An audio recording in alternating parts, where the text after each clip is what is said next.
The grandfather clock in the corner of Harrison and Myers' law office ticked away methodically, each sound reverberating through the oppressive silence of the room. 5 people sat awkwardly arranged in a semicircle of leather chairs, none making eye contact. They were the remaining members of the once-closed Thompson family, assembled for the first time in 7 years for the reading of Edward Thompson's will. Thomas, the eldest son at 48, checked his Rolex for the 3rd time in 5 minutes. His tailored suit and carefully styled salt and pepper hair projected the success he'd achieved in Boston's financial district, a world away from the small Connecticut town where they'd all grown up. Next to him sat his wife Patricia, her blonde hair pulled back in a tight bun, her face a practiced mask of appropriate solemnity. Across from them, looking out the window at the falling October leaves, was Sarah, Edward's only daughter. At 43, she had the same Thompson blue eyes as her father and brother, though hers were rimmed with the exhaustion that came from raising 2 teenagers alone while running the family hardware store her father had left in her care. She had driven just 20 minutes to get here, having never left Bedford Falls despite numerous opportunities. On the small sofa against the wall sat Michael, the youngest at 39, dressed in jeans and a wrinkled button-down that looked like it had been pulled from a suitcase moments before. His eyes were red-rimmed, his 3-day stubble evidence of grief that the others seemed determined to keep contained. He'd flown in from Seattle yesterday, the first time he'd set foot in Connecticut since the explosive Thanksgiving dinner 7 years ago that had fractured the family beyond repair. The 5th person was Diane, Edward's second wife, 15 years his junior and viewed with varying degrees of suspicion by his children. She sat with perfect posture, her grief evident but dignified. She'd been married to Edward for 12 years, longer than any of the siblings had lived at home with their father after their mother died. "Thank you all for coming," said Alan Myers, the family attorney, as he settled into his chair, a thick folder in his hands. He'd been the Thompson family lawyer for over 30 years and had the unenviable task of navigating the tensions in the room. As you know, Edward passed 3 weeks ago, and his last will and testament contained specific instructions that all of you be present for this reading. He cleared his throat. "Before I begin, Edward asked me to give you this letter." He pulled out an envelope and began reading Edward's familiar handwriting. "To my children and Diane, if you're hearing this, I've finally moved on to join your mother. I know the years have not been kind to our family, and much of that is my fault. Age brings clarity, and I see now how my grief and mistakes drove wedges between all of you. This will isn't just about distributing my assets. It's my last attempt to repair what's been broken." Sarah wiped a tear while Thomas stared stoically ahead. Michael leaned forward, elbows on his knees, eyes fixed on the carpet. "Now to the matter at hand," Myers continued, setting down the letter. "Edward's estate is substantial, valued at approximately $4.2 million, including the family home, the hardware store properties, various investments, and personal items." Thomas straightened. His interest peaked at the number, larger than any of them had expected. "The will is unconventional," Myers admitted, looking uncomfortable. "Edward has divided his estate, but with conditions." The tension in the room doubled instantly. The family home on Maple Street is left to Sarah, along with $500,000. Sarah blinked in surprise. She'd always loved that house, but assumed it would go to Diane. To Thomas, Edward leaves his investment portfolio valued at approximately $1.2 million. Thomas nodded slightly, as if this was merely what he was due. To Michael, Edward leaves $500,000 and his cabin on Lake Windermere. Michael looked up, genuinely surprised. The cabin had been his favorite place as a child, where he and his father had spent weekends fishing before everything fell apart. To Diane, Edward leaves $800,000 and the condo in Florida where you've spent winters. Diane nodded quietly, her expression unchanged. As for the hardware store and its properties, valued at approximately $1.2 million. Myers paused, seemingly bracing himself. Edward has left them in equal shares to all 3 children, with the provision that all 3 must agree unanimously on whether to keep or sell the business. The silence that followed was deafening. Sarah's head snapped up, her expression shifting from shock to anger. The store had been her life for 15 years, since she'd stepped in to save it when Edward got sick the first time. "There's more," Myers continued, clearly uncomfortable. The full inheritance for each of you is contingent on all 3 siblings living together in the family home for 30 days, beginning within 2 weeks of this reading. What? Thomas's voice cut through the room like a whip.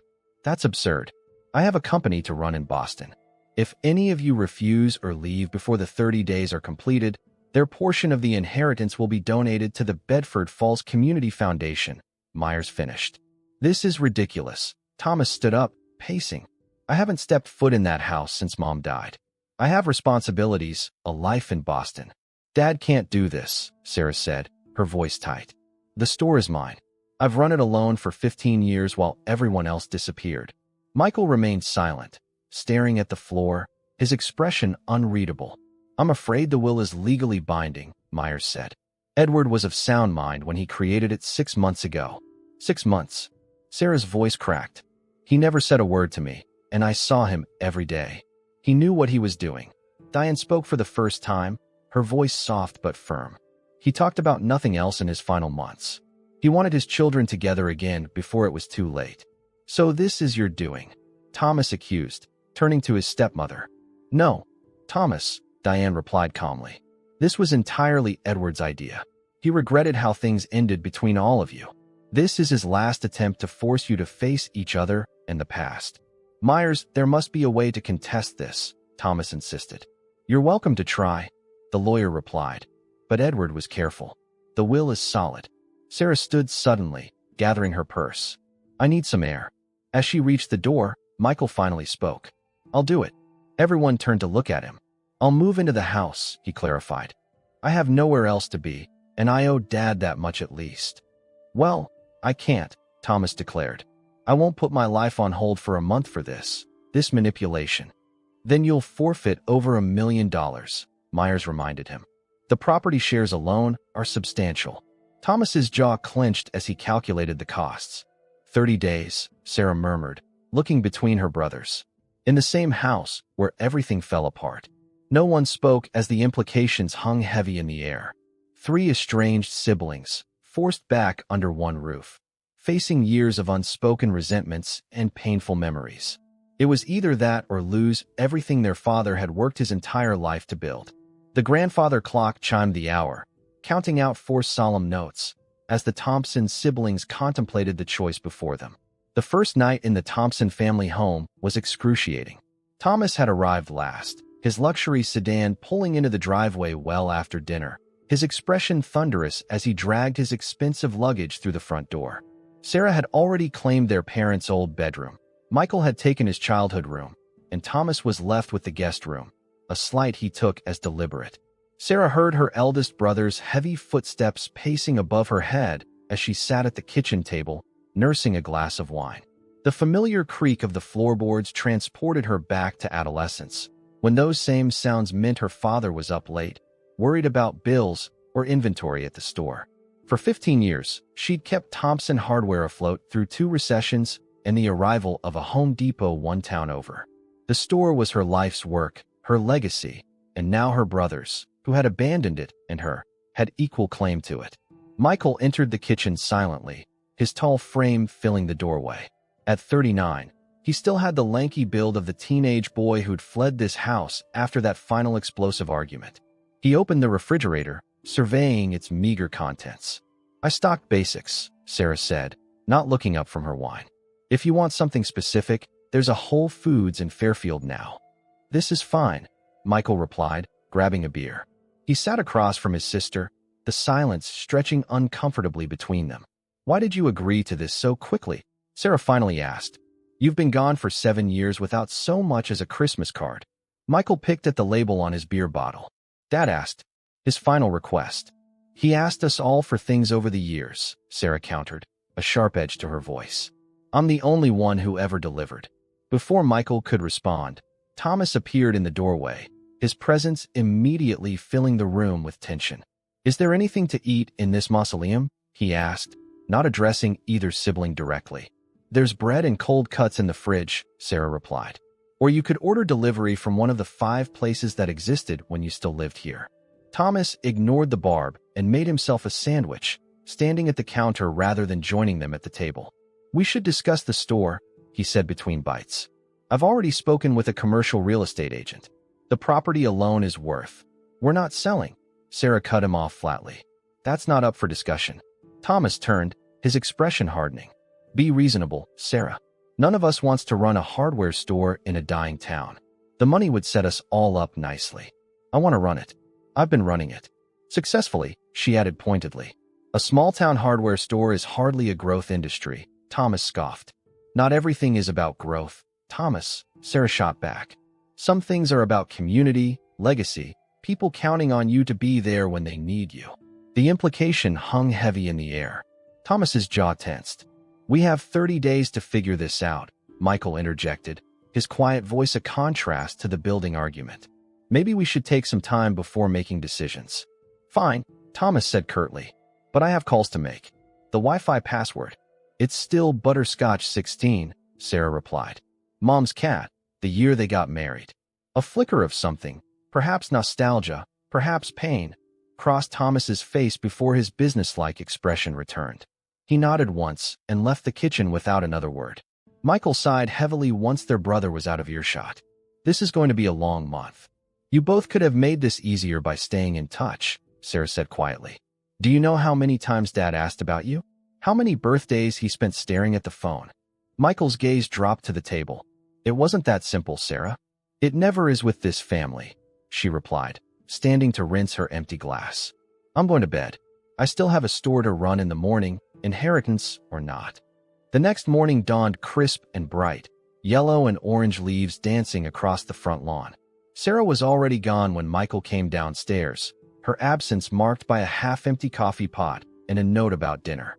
Thomas appeared shortly after, dressed in slacks and a button-down, as if heading to his Boston office rather than trapped in suburban Connecticut.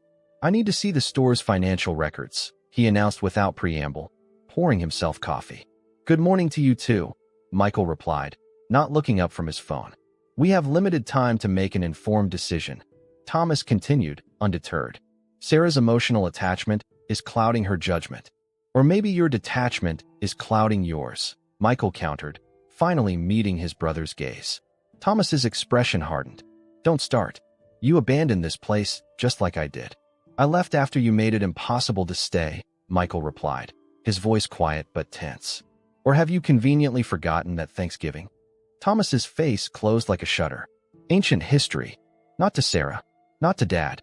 I provided for this family, Thomas insisted, his knuckles white around his coffee mug. I sent money every month for years.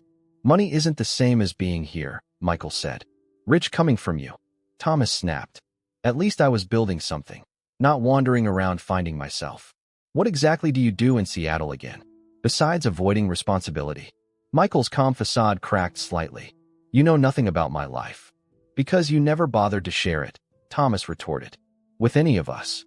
The tension crackled between them, decades of unspoken resentments threatening to boil over.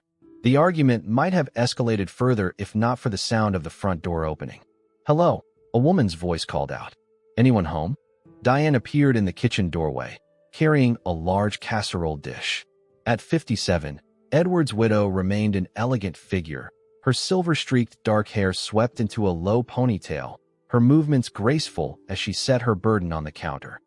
I thought you could use some home cooking, she offered, her smile tentative in the face of the evident tension. You shouldn't have bothered, Thomas said stiffly. Diane's smile faltered but didn't disappear. It's chicken pot pie. It was your father's favorite. We know what our father liked. Thomas replied coldly.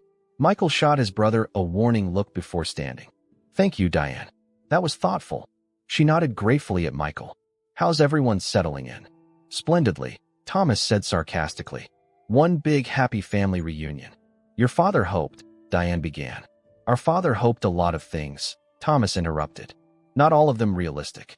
Diane studied him for a moment. He hoped you'd finally talk to each other. Really talk, not just snipe and retreat to your corners. With all due respect, Thomas said in a tone suggesting none was intended. Our family issues aren't your concern. Tom, Michael warned, but Diane held up a hand. I was married to your father for 12 years, she said evenly. I loved him, and I watched him grieve the loss of his children's presence in his life every day. So while I may not be your concern, Thomas, your family was very much his, which made it mine as well. Before Thomas could respond, Diane turned to leave. The casserole needs 30 minutes at 350 degrees. There's a salad in the bag too. I'll see myself out. After she left, Michael turned to his brother. Was that necessary? She's not family, Thomas said flatly. She was to Dad, Michael replied. For over a decade. Thomas shook his head dismissively. She married him for his money. Is that what you tell yourself? Michael asked. Makes it easier to justify how you treated her and him all these years? Thomas's phone rang, saving him from responding. He answered it immediately, stepping out of the kitchen, leaving Michael alone with the cooling coffee and the lingering weight of the past.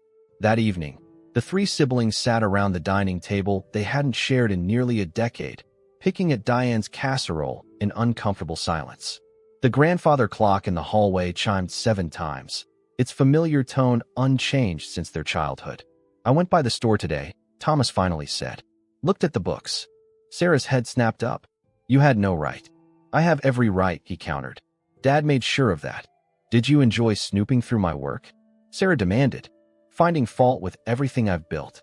Actually, Thomas said, setting down his fork, I was impressed. The admission hung in the air, unexpected and disarming. You've kept it profitable in a challenging market, he continued more softly. That's not easy. Sarah blinked, caught off guard by the rare compliment from her perpetually critical older brother. Thank you, she managed. But, Thomas continued, his tone shifting back to business. You're working 60-hour weeks for modest returns that could be multiplied tenfold with a proper sale and reinvestment. The brief moment of connection evaporated. It's not about the returns, Sarah said tightly. Then what is it about? Thomas challenged. Nostalgia? Martyrdom? Community? Sarah shot back. Loyalty. Values you traded for a corner office and a trophy wife. Thomas's expression hardened. Don't bring Patricia into this. Why not? You've judged every choice I've made. Why can't I comment on yours? Because you know nothing about my life, Thomas said, echoing the words Michael had hurled at him that morning. Whose fault is that? Sarah demanded, tears threatening. I called every Christmas, every birthday. I sent pictures of Dad. I tried, Thomas. For years, I tried. The raw pain in her voice silenced her brother momentarily. And you? She turned to Michael, who had been quietly observing. You just disappeared. After all that righteous anger at Thanksgiving, defending Dad against Thomas, and then you vanished too. Michael stared at his plate. I needed space. 7 years of space, Sarah said bitterly. While I changed Dad's medications and drove him to chemo and ran his store and tried to keep everything from falling apart. No one asked you to do all that, Thomas said, but his voice lacked its usual edge. Someone had to, Sarah replied simply. You both left. The three fell silent again, the weight of their shared history pressing down like a physical presence. Why did you never sell? Michael asked after a long moment. You could have walked away too. Sarah looked around the dining room, at the familiar wallpaper their mother had chosen 30 years ago, at the family photos still lining the credenza. Because this is home, she said finally. Because some things, once broken, can't be fixed by running away. They have to be faced. No one spoke for several minutes, each lost in their own thoughts, their own version of the family narrative. Outside, darkness had fallen completely, and the reflection of the three siblings in the window glass gave the unsettling impression of ghosts from the past watching their every move, waiting to see if Edward Thompson's final gambit would heal or further fracture his divided family. 1 week into their enforced cohabitation, the Thompson siblings had settled into an uneasy routine. Sarah left early each morning for the hardware store, Thomas commandeered the dining room as his remote office, and Michael spent hours in the attic, sorting through decades of family possessions their father had never discarded. The weather had turned, bringing the first real chill of autumn. Rain pattered against the windows as Sarah entered the house, shaking water from her jacket. The smell of cooking, actual cooking, not takeout or leftovers, surprised her as she followed the aroma to the kitchen. Michael stood at the stove, stirring something that smelled remarkably like their mother's beef stew. The sight was so unexpected that Sarah paused in the doorway, momentarily transported to her childhood. You're cooking, she said, stating the obvious. Michael glanced up, a half-smile on his face. Found Mom's recipe cards in the pantry. Thought it might be nice, with the weather turning. Sarah set her bag down, approaching cautiously as if the moment might shatter. Need help? Michael nudged a cutting board toward her. Biscuits. If you remember how. She did. The siblings worked in surprisingly comfortable silence, the familiar rhythms of their mother's kitchen routine coming back to them like muscle memory. For 20 minutes, they were just a brother and sister making dinner, the weight of resentment temporarily lifted. Where's Thomas? Sarah finally asked, cutting butter into flour. Conference call, Michael replied. Said he'd be done by 7. Sarah nodded, resisting the urge to make a sarcastic comment about their brother's priorities. The fragile peace of the moment felt too precious to break. As if summoned by his name, Thomas appeared in the doorway, his expression shifting from preoccupation to surprise at the domestic scene before him. You're cooking, he echoed Sarah's earlier observation. Mom's stew, Michael confirmed. Dinner in 15 if you're hungry. Something flashed across Thomas's face, nostalgia, perhaps, or loss. I haven't had that since. He didn't finish the sentence. They all knew when. Since before their mother's death, before Thomas threw himself into his career with single-minded determination, before the family fractured along fault lines of grief and ambition. Well, it's nearly ready now, Michael said, filling the awkward silence. Sarah's making biscuits. Thomas hesitated, then surprised them both by rolling up his sleeves. I'll set the table. Dinner was quiet but not tense, the familiar comfort food creating a small bridge across the chasm between them. Thomas even complimented the stew, high praise from a man who regularly dined at Boston's finest restaurants. It was Sarah who finally broke the peaceful spell. I found Dad's journal today, she said, setting down her spoon. In the store office. Her brothers looked up sharply.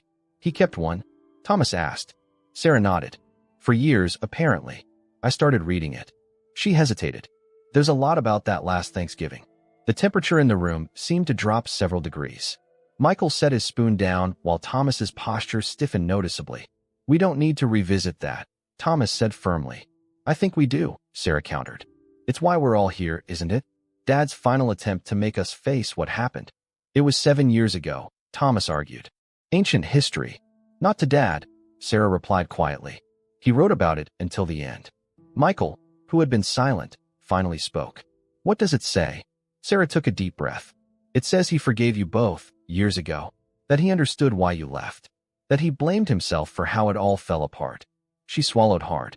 And that his greatest regret was not telling you that while he still could. The silence that followed was heavy with unspoken emotions. Funny thing to regret, Thomas finally said, his voice uncharacteristically rough, considering neither of us gave him the chance. You could have called, Sarah pointed out. Either of you. So could he, Thomas countered. He tried, Sarah said sharply. You changed your number. Michael never answered. Because every conversation turned into a guilt trip about coming home. Michael defended himself. I couldn't breathe in this town, Sarah. After what happened, after what was said, after what Thomas said. You mean, Sarah interrupted, the tentative peace of the evening shattering. Let's be clear about that. Dad never told you to leave. Thomas pushed back from the table abruptly. If we're doing this, I need something stronger than water. He stalked to the liquor cabinet in the living room, returning with their father's good scotch and 3 glasses. He poured generous measures into each, sliding them across the table without asking if anyone wanted one. Fine, he said after downing half of his in one swallow. You want to talk about Thanksgiving? Let's talk. Sarah took a small sip of her scotch, the amber liquid burning a path down her throat. I just want to understand why you said those things to him. After everything he'd been through, because they were true. Thomas interrupted, an edge of the old anger creeping into his voice. Dad was running that store into the ground.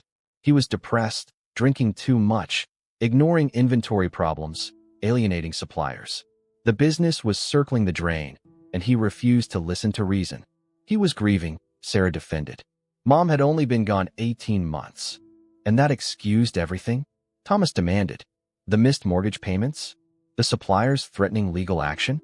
The fact that you were working 60-hour weeks trying to hold everything together while he sat in his office staring at Mom's picture? Sarah flinched as if struck. You didn't have to be so cruel about it. I tried gentle first, Thomas countered. For months, I tried. He wouldn't listen. Michael, who had been silently nursing his scotch, finally spoke. But you didn't have to say he was dishonoring Mom's memory, that she would be ashamed of what he'd become. His voice was quiet, but carried the weight of long-buried pain. That was too far, Tom. You knew it would destroy him. Thomas stared into his glass. I was trying to shock him into action. Well, it worked, Sarah said bitterly. You shocked him so badly, he had a minor heart attack 3 days later.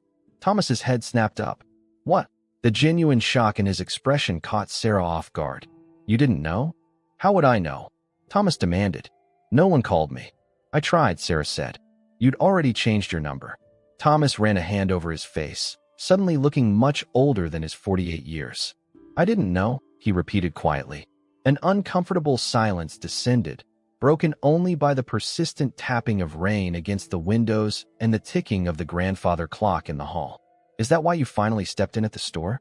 Thomas asked Sarah after a long moment. Because of his heart. She nodded. The doctor said he needed to reduce stress. I was only supposed to help temporarily, until he recovered. She gave a small, humorless laugh. 15 years later, here we are. Michael refilled his glass, then offered the bottle to his siblings. And what about you, Michael? Sarah asked as he poured.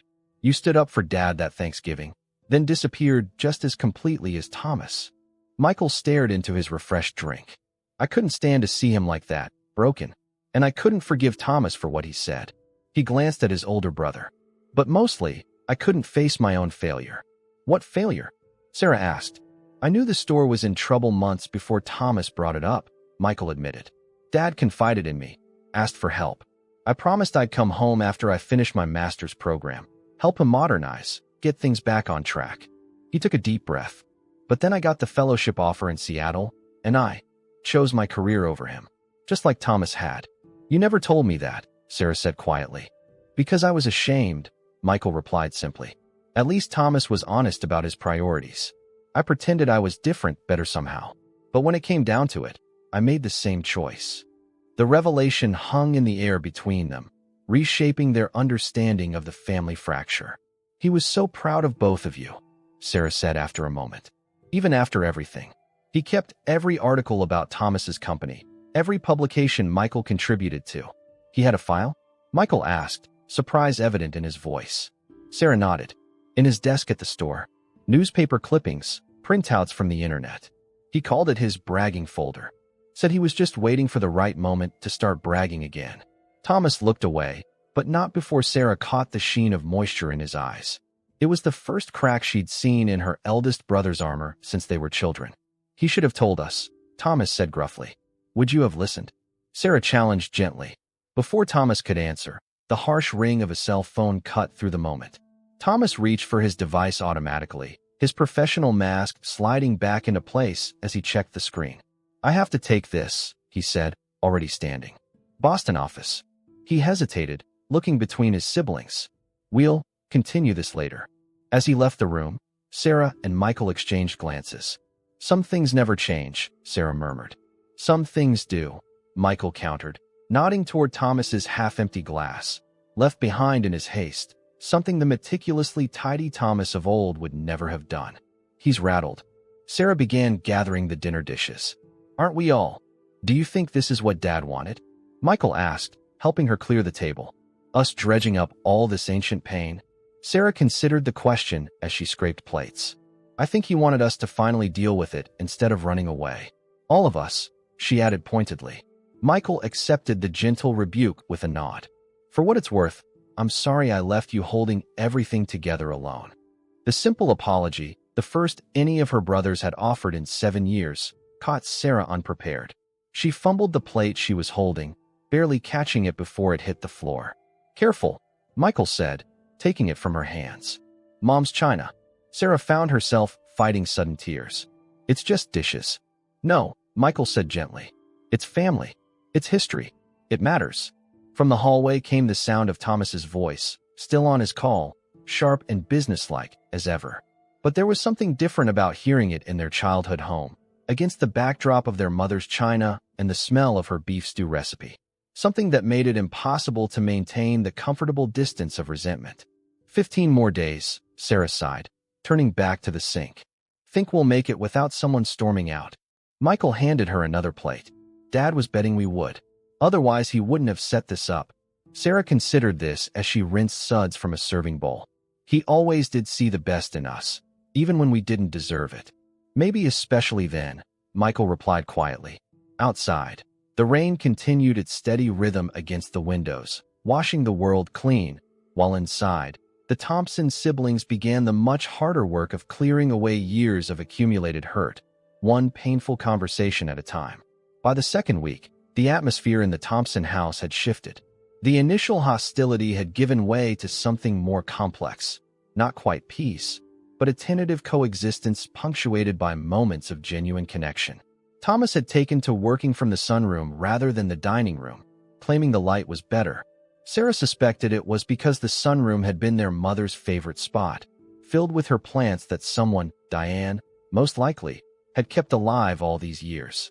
Michael had become the unexpected mediator, his years of absence somehow granting him a neutrality that neither Sarah nor Thomas possessed.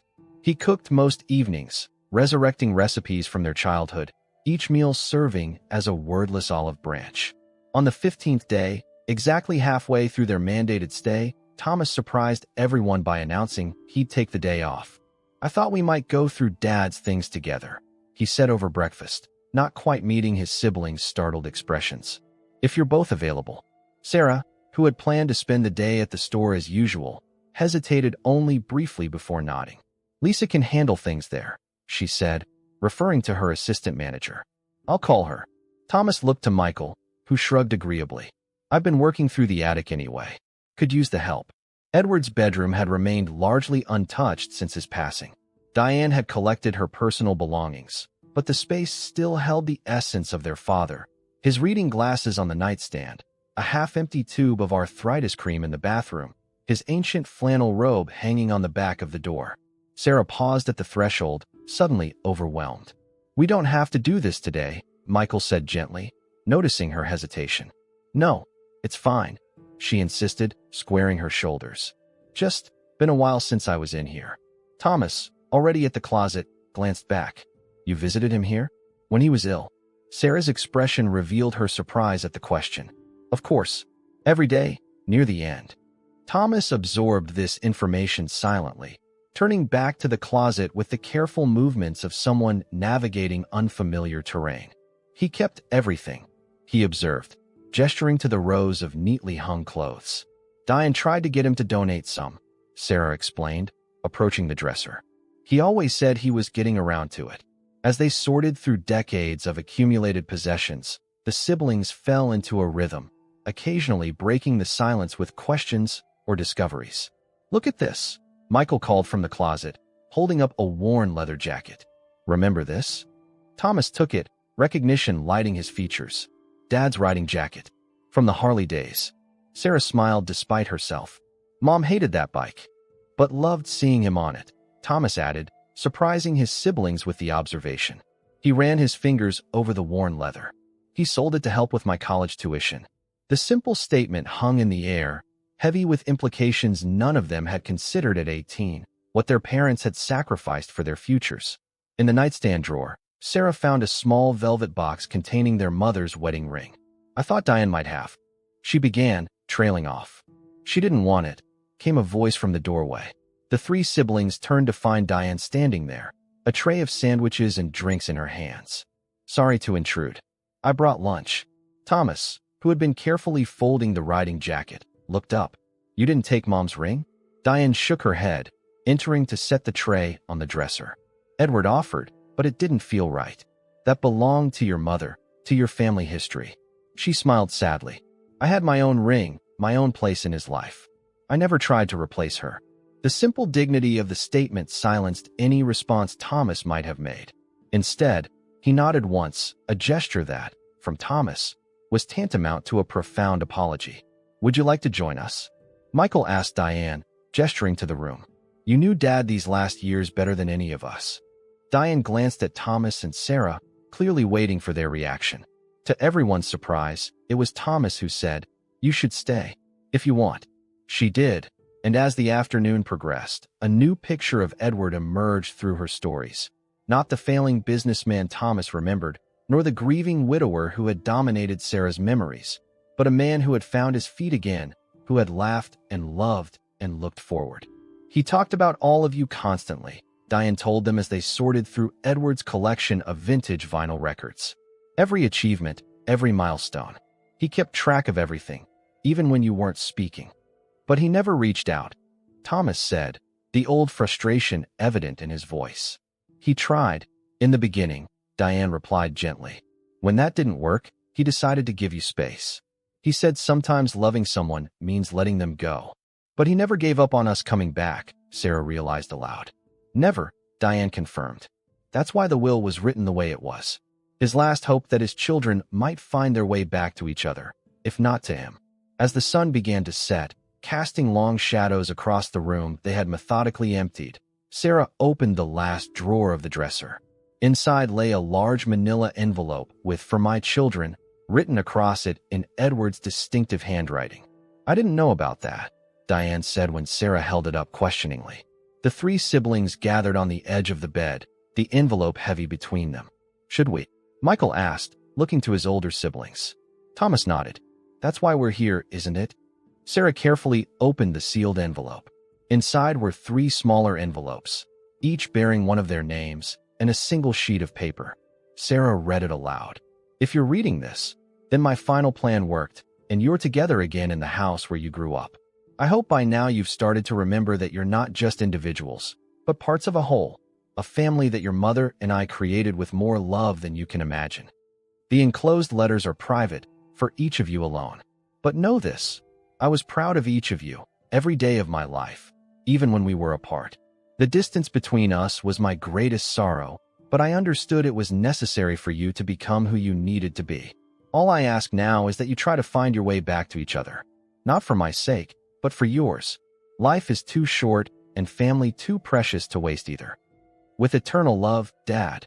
Silence fell as Sarah finished reading.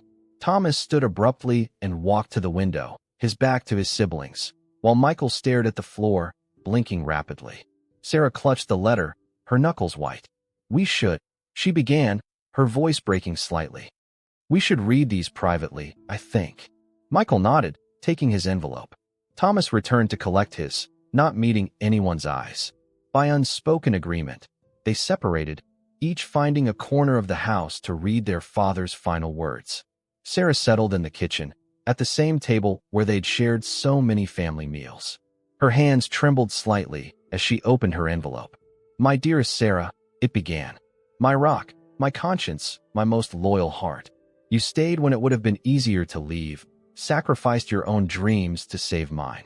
I can never repay that debt, but I want you to know I saw every sacrifice, felt every moment of resentment you tried to hide, and loved you more for your honesty. But now I need you to hear this. The store was never meant to be your life sentence. It was my dream, not yours. If keeping it brings you joy, then fight for it. But if you're holding on out of obligation or fear, know that I release you from that burden. Your mother and I wanted for you what we want for all our children, a life of purpose and joy, whatever shape that takes. Your brothers are not the villains in this story, any more than I was. We're all just people trying our best with the tools we have. Forgiveness isn't forgetting the hurt. It's choosing to see beyond it to the love that remains. Find your joy, my steadfast girl. That's all I ever wanted. Sarah set the letter down, tears flowing freely now.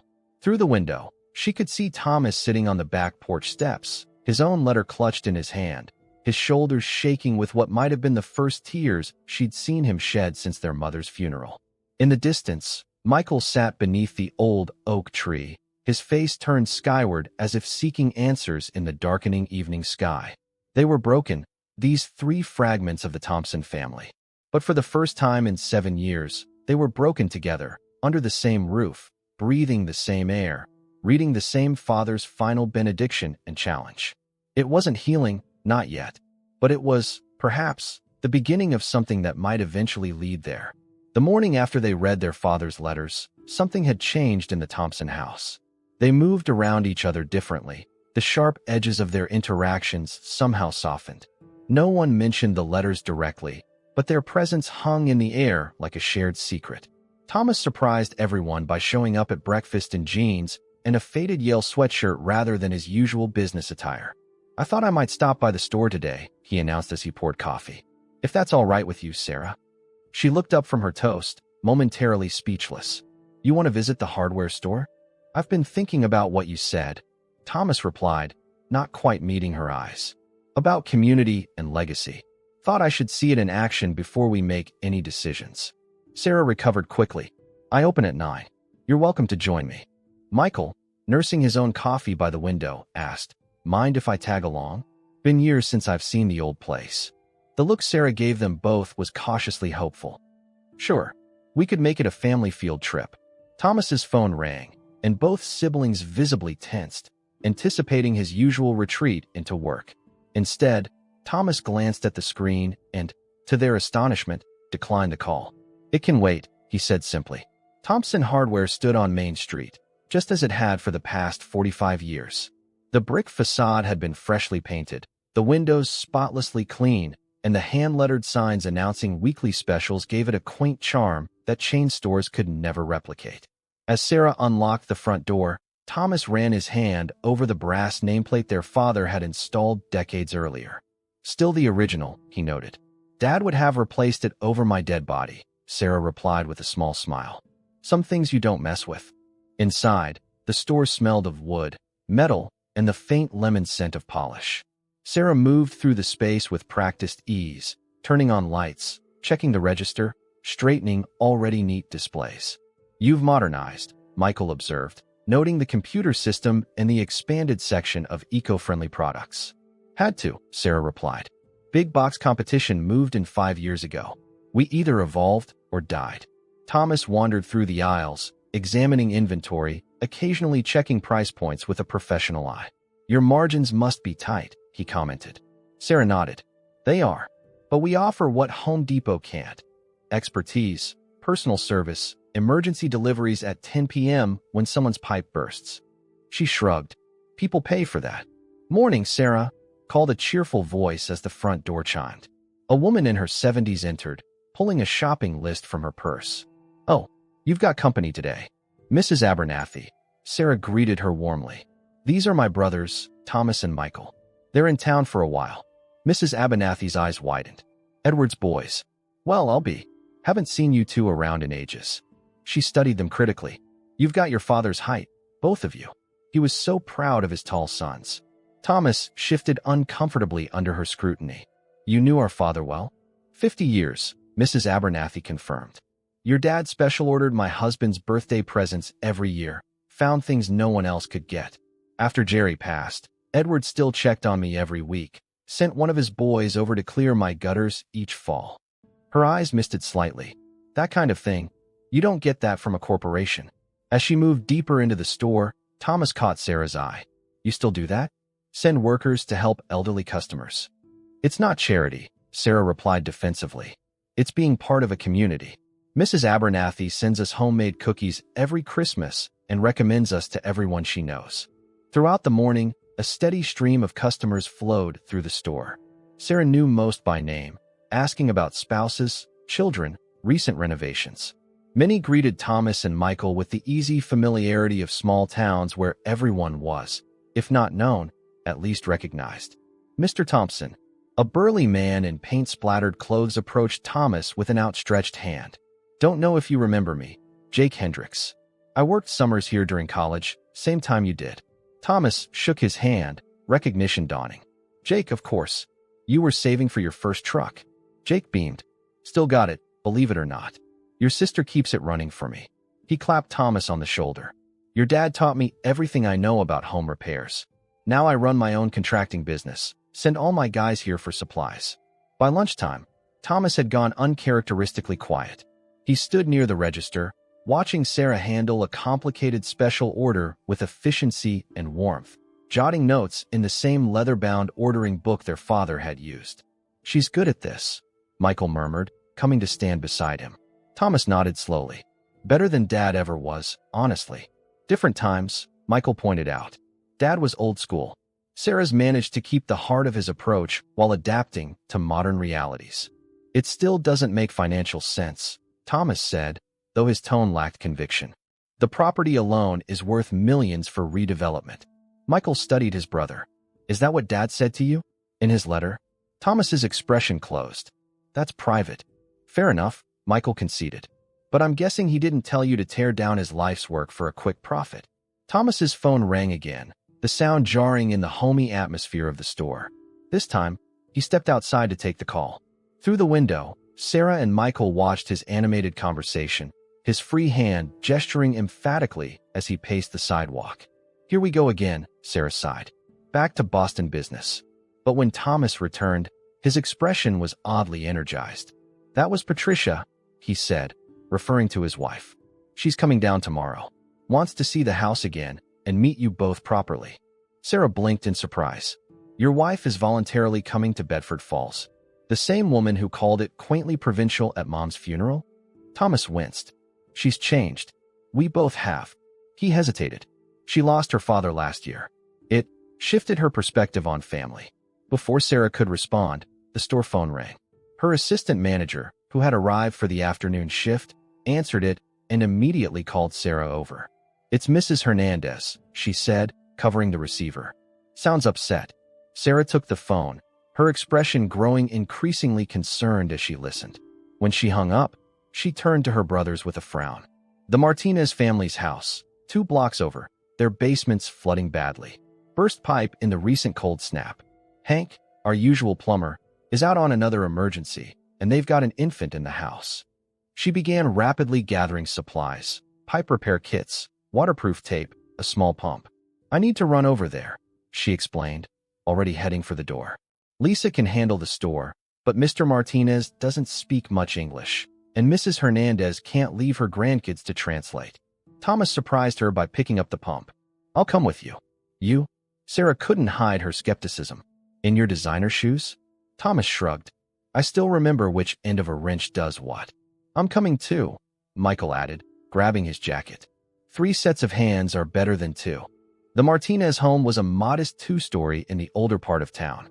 Water seeped from beneath the front door as they arrived, and the harried young mother who greeted them held a crying baby on her hip. Mrs. Martinez, Sarah greeted her warmly. These are my brothers. They're going to help us fix this, okay?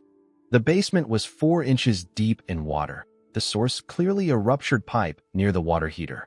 Without discussion, the Thompson siblings fell into roles that felt surprisingly natural. Sarah communicated with the family and directed the operation.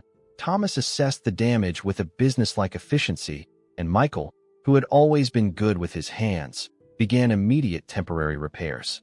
We need to shut off the main valve, Thomas called over the sound of rushing water. Behind that panel, Sarah pointed. Dad installed it 15 years ago. For 2 hours, they worked in seamless coordination, stemming the flood, pumping out water, and installing a temporary fix until the professional plumber could arrive.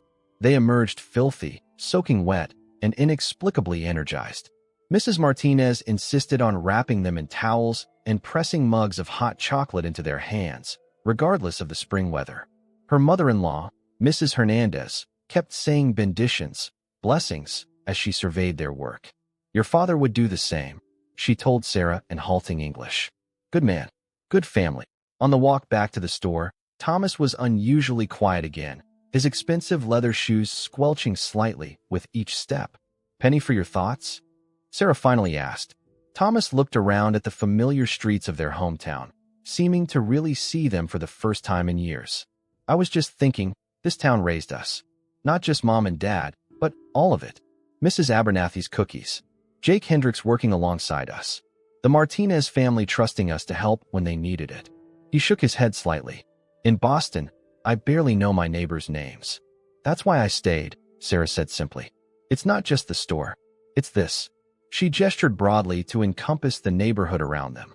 Knowing where you belong. Thomas studied her for a long moment. I thought you stayed out of obligation. Martyring yourself for Dad's dream. Sarah considered this.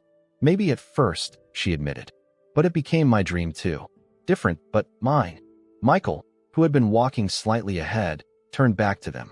That's what Dad wrote to me, he said quietly. That each of us had to find our own way home, whatever that meant.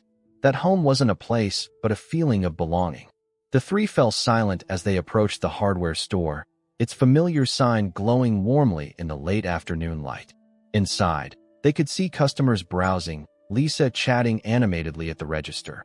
Life continuing as it had for decades in this small corner of the world their father had built. I still think we could modernize operations, Thomas said suddenly. Expand your online presence. Optimize inventory management. There's potential being left on the table. Sarah raised an eyebrow. Is that your way of saying you're considering not selling? Thomas adjusted his sodden jacket with as much dignity as he could muster. It's my way of saying I'm thinking about what Dad really wanted. For all of us. As they entered the store, the bell above the door chiming just as it had thousands of times before, Sarah felt something shift between them, tentative and fragile, but real. Not forgiveness, exactly, but perhaps the beginning of understanding. And after 7 years of silence, that felt like enough of a miracle for one very wet afternoon. The final week of their mandated cohabitation arrived with a surprising sense of regret rather than relief. The Thompson siblings, who had counted down the days with barely concealed impatience at the beginning, now found themselves slowing down, lingering over morning coffee, sharing dinner without checking the time. Thomas's wife Patricia had come and gone, her visit revealing a warmer, more vulnerable woman than either Sarah or Michael remembered from brief family encounters years ago. She had walked through the family home with genuine interest, listened to their childhood stories with unfeigned attention, and before leaving, had taken Sarah aside. He's different here, she confided, watching Thomas laughing with Michael as they argued over grilling techniques in the backyard. More present, less consumed. Sarah had followed her gaze. He was always the serious one, even as a kid, taking care of everyone. Patricia had nodded thoughtfully. He carries that weight in Boston, too. The responsibility for everyone at the firm, for our lifestyle, for never making a mistake. She turned to Sarah then, her expression unexpectedly earnest. Thank you for giving him this time. I think he needed his family more than he knew. Now, with just 3 days remaining, the siblings found themselves facing the decision they'd been avoiding, the future of Thompson Hardware. At Thomas's suggestion, they met not at the house, but at Mancini's, the Italian restaurant where they'd celebrated every family milestone from graduations to engagements. Neutral territory, Thomas explained as they settled into the red leather booth in the corner, the same one their father had always requested. Mike Mancini himself, now in his 70s but still overseeing the dinner service, recognized them immediately. The Thompson kids, he exclaimed, arms wide in welcome. Together again. Your papa would be so happy. Without asking, he brought their father's preferred wine and 3 glasses. On the house. To Edward. They raised their glasses in a silent toast, the ruby liquid catching the light from the stained glass fixtures overhead. So, Sarah said after they'd ordered, spreading her hands on the white tablecloth. We need to decide. Thomas nodded, his expression unusually hesitant. I've been doing a lot of thinking these past weeks. Michael leaned back, content to let his older siblings lead the conversation that had been brewing since they'd arrived. For years, he had been the family peacemaker, the middle ground between Thomas's ambition and Sarah's steadfastness. Some patterns never changed. I'm not selling, Sarah stated firmly, but without the defensiveness that had characterized her earlier declarations. I know that's what you expected, Thomas, but the store is my life. Not just Dad's legacy, my own work, my own vision. Thomas swirled the wine in his glass, watching the light play through it. I know, he said simply. Sarah blinked, clearly prepared for an argument that wasn't coming. These past weeks, Thomas continued, setting down his glass. Seeing what you've built, what the store means to this town. It's not the decision I would have made, but I respect that it's yours to make. Relief flooded Sarah's face. Thank you, she said quietly. But, Thomas added, his business acumen showing through. There are still practical matters to consider. The property is valuable. Your operation is profitable, but not expansive. And as equal owners, Michael and I have financial interests to consider as well. I'd never expect you both to just walk away from your shares, Sarah assured them. I don't have the capital to buy you out, but we could arrange some kind of profit sharing, or, actually, Thomas interrupted.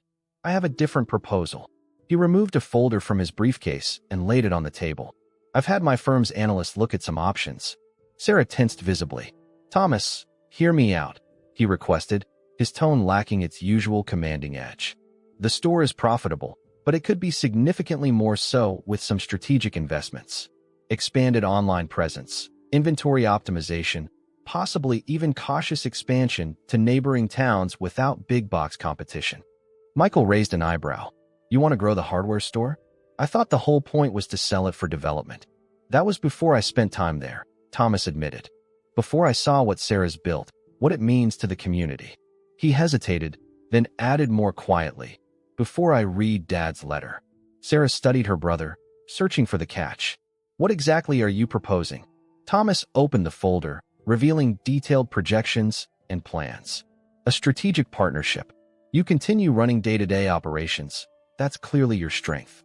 I provide business development expertise and capital investment from my share of the inheritance. Michael contributes his tech knowledge to modernize systems and create a proper online presence. You want us to run Thompson Hardware together? Sarah asked incredulously. From Boston and Seattle? Most of my work can be done remotely, Thomas explained. Quarterly visits for strategy sessions.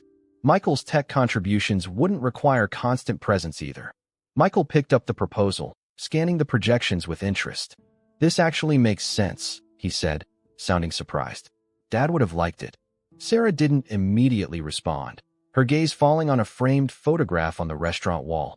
Their parents on opening day of the hardware store, young and hopeful, Edward's arm around his wife's shoulders as they stood proudly beneath the newly hung sign. You're not just doing this out of guilt, are you?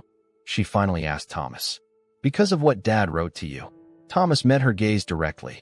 Dad told me that success without family to share it with was no success at all, he said quietly. That I'd built an empire but lost the connections that matter most. He wasn't wrong. He gestured to the proposal. This isn't charity, Sarah. It's good business that happens to be good family, too. Michael cleared his throat. For what it's worth, Dad told me I needed to stop running and find solid ground. That sometimes what we're looking for is right where we started. He smiled slightly. Maybe this is what he hoped for all along. Not just reconciliation, but collaboration. Their food arrived, momentarily pausing the conversation. The familiar sense of garlic and basil filled the air as Mike Mancini himself served their dishes with a flourish, refusing to let the younger staff handle Edward's children. He looks down from heaven. He smiles tonight, Mike declared, gesturing skyward. Family together again. Manja. As they ate, the conversation shifted to practical matters. How the partnership might work, the roles each would play, the legal structure needed.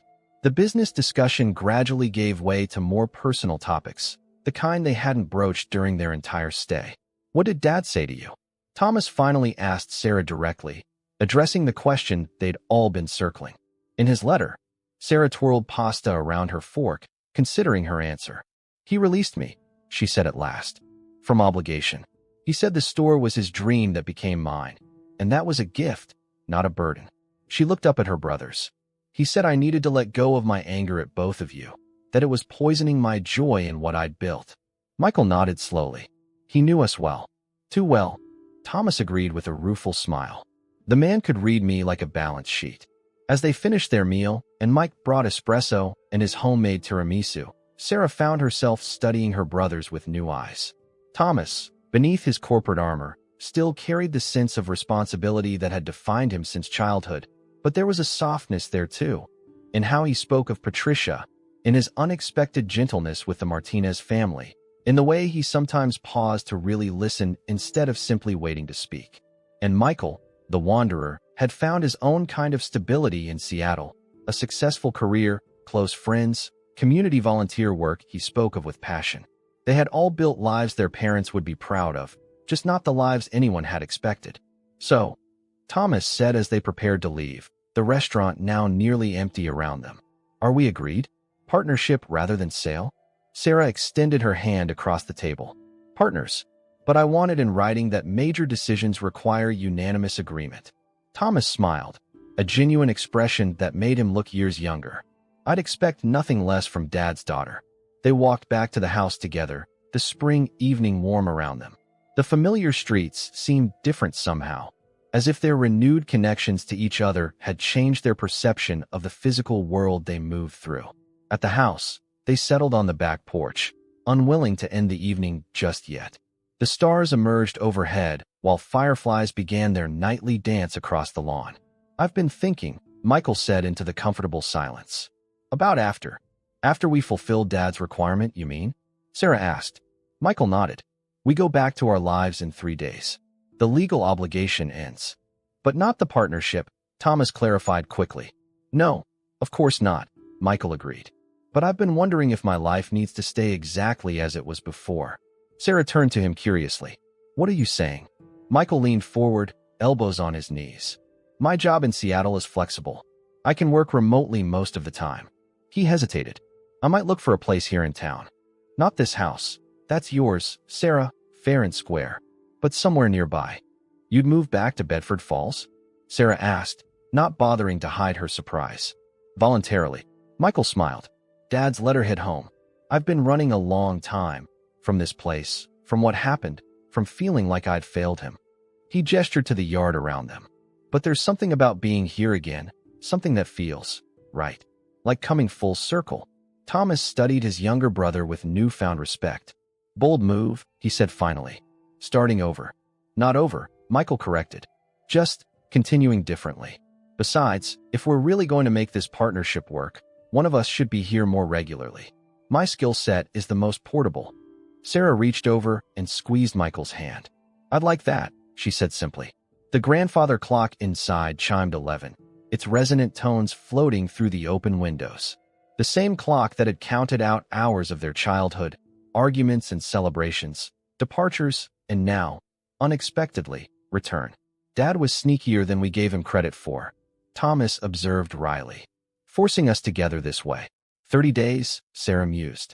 Just enough time to remember we're family. Not enough time to start fighting again. The old man knew what he was doing, Michael agreed. Bringing us back to where it all began. They fell silent again, watching the fireflies rise and fall in the darkness beyond the porch steps. None of them mentioned what they were all thinking, that in these final days together, their father's presence seemed more vivid than his absence, as if his spirit lingered in the reconciliation he had orchestrated from beyond. In the distance, a car drove past, its headlights briefly illuminating the Thompson family mailbox at the end of the drive, the one Edward had painstakingly painted with all their names decades ago, faded now but still legible.